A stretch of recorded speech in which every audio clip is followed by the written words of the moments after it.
हो माहे সুপ্রিয় দর্শক শ্রোতা, আসসালামু আলাইকুম ওয়া রাহমাতুল্লাহি ওয়া বারাকাতুহু। মহান রব্বুল আলামিন বলেন, ইয়া আইয়ুহাল্লাযীনা আমানু তুবু ইলাল্লাহি তাওবাতান নাসুহা। হে ঈমানদারগণ, তোমরা আমি আল্লাহর কাছে পরিপূর্ণ এবং একানিষ্ঠ তওবা করো।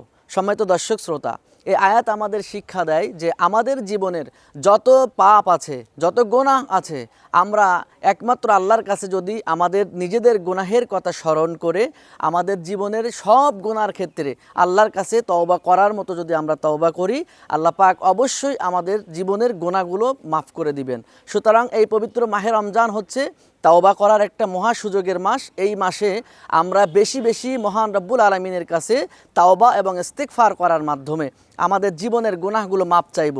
আশা করা যায় আমরা যদি আল্লাহর কাছে একানিষ্ঠভাবে তাওবা করি, আল্লাহর কাছে একানিষ্ঠভাবে যদি ইস্তিগফার করি, এই মাহে রমজানের বরকতে অবশ্যই আমাদের জীবনের সমস্ত গুনাহগুলো আল্লাহ পাকের কাছে একানিষ্ঠ তাওবা করার মাধ্যমে আল্লাহ রব্বুল আলামিন আমাদেরকে ক্ষমা করে দেবেন। তো আমাদেরকে যেন আল্লাহ পাক এই মাহে রমজানে তাওবা করে গুনাহগুলো মাফ করায় নেওয়ার মতো সুযোগ আল্লাহ যেন আমাদের দান করেন।